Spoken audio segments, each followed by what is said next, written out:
नमस्कार। आज देश की तमाम फटाफट खबरों में आपका स्वागत है। गूगल के वीडियो प्लेटफॉर्म यूट्यूब ने अपने ऐप के लिए कुछ नए फीचर्स की घोषणा की है। इन नए फीचर्स को एंड्रॉयड और iOS यूजर्स के लिए आज से ही जारी किया जाएगा। यह नए फीचर्स मई में इस फीचर्स को सबसे पहले यूट्यूब द्वारा डेस्कटॉप यूजर्स के लिए पेश किया गया था। अब इसे स्मार्टफोन यूजर्स के लिए भी पेश किया गया है। इस फीचर्स की मदद से यूजर्स वीडियो के किसी स्पेसिफिकेशन सेक्शन को स्किप कर सकते हैं। अब ये यूजर्स वीडियो में सारे चैप्टर्स की एक लिस्ट देख पाएंगे। साथ ही यहाँ एक प्रीव्यू थंबनेल भी होगा, जिससे पता चल जाएगा कि यह किस चैप्टर में क्या है। जम्मू कश्मीर में अब देश का कोई भी व्यक्ति जमीन खरीद सकता है और वहां पर बस सकता है। गृह मंत्रालय द्वारा मंगलवार को इसके तहत नया नोटिफिकेशन जारी किया गया है। हालांकि अभी खेती की जमीन को लेकर रोक जारी रहेगी।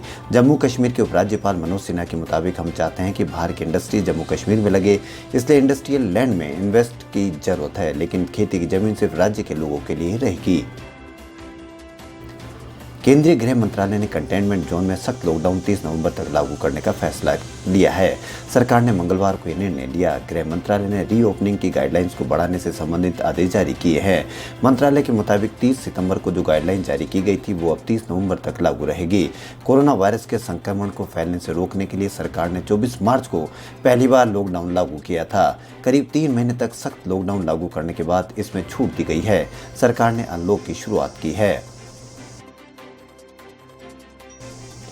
कोरोना वायरस के लक्षण जिन लोगों के शरीर में नजर नहीं आते हैं, उनके लिए लंदन से एक बुरी खबर आई है।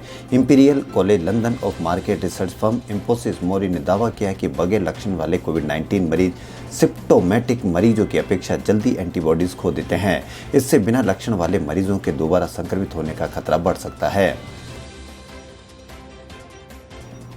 केंद्र सरकार के ऐलान के बाद मॉरिटोरियम का लाभ लेने वाले ग्राहक और लाभ नहीं लेने वाले ग्राहक आरबीआई के आदेश का इंतजार कर रहे थे। अब मंगलवार को आरबीआई ने देश के सभी बैंक को लोन देने वाले संस्थानों को आदेश दिया है कि ग्राहकों को जल्द से जल्द ब्याज पर ब्याज की छूट का लाभ पहुंचाया जाए।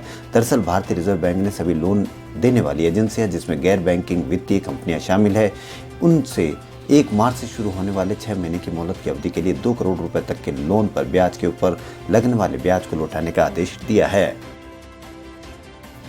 फिनटेक कंपनी पेटीएम की सब्सिडियरी पेटीएम मनी ने अपने प्लेटफॉर्म पर एक्सचेंज ट्रेडर्स फंड्स को लॉन्च कर दिया है। बाजार नियामक सेबी से मंजूरी के बाद अपने प्लेटफॉर्म पर एक्सचेंज ट्रेडेड फंड शुरू किया है। ईटीएफ सिक्योरिटीज का एक कलेक्शन होता है, जिसे लोग ब्रोकरेज फर्म के जरिए स्टॉक एक्सचेंज पर खरीद या बेच सकते हैं। आज स्वास्थ्य मंत्रालय की रिपोर्ट से राहत की खबर आई है। देश में पिछले 24 घंटों में कोरोना वायरस के 36,469 नए मामले सामने आए। वहीं 488 लोगों की मौत हुई। कि बता दें कि जुलाई के बाद देश में पहली बार एक दिन में इतने कम मामले सामने आए हैं। 18 जुलाई को देश में 34,884 मामले सामने आए थे।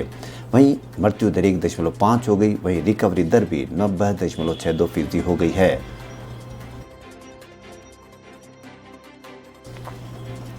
चुनाव आयोग ने मंगलवार को मध्य प्रदेश के उपचुनाव में भाजपा प्रत्याशी इमरती देवी को राजनीतिक प्रतिद्वंदी को पागल कहने और उनके परिवार के महिला सदस्यों के खिलाफ अपमानजनक टिप्पणी करने के लिए नोटिस जारी किया है। आयोग ने 48 घंटे के अंदर नोटिस का जवाब देने को कहा है। अगर इमरती देवी ने आयोग द्वारा की गई समय सीमा के अंदर जवाब नहीं दिया तो फिर आयोग इस संदर्भ में उचित कार्रवाई करेगा।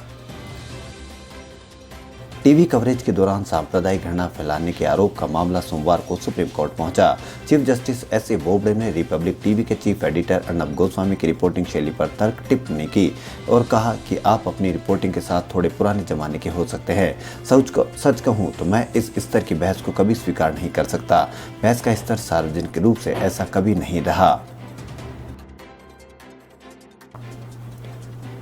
उपचुनाव से 8 दिन पहले सुप्रीम कोर्ट ने राजनीतिक दलों को बड़ी राहत दी है। कोर्ट ने मध्य प्रदेश हाई कोर्ट की ग्वालियर बेंच द्वारा 21 अक्टूबर को दिए गए उस आदेश पर सोमवार को रोक लगा दी, जिसमें हाई कोर्ट ने चुनावी रैलियों में जुट रही भीड़ और टूटते कोरोना प्रोटोकॉल की गंभीरता से लेते हुए राजनीतिक दलों को फिजिकल चुनावी रैलियां सभाएं करने पर रोक लगा दी थी।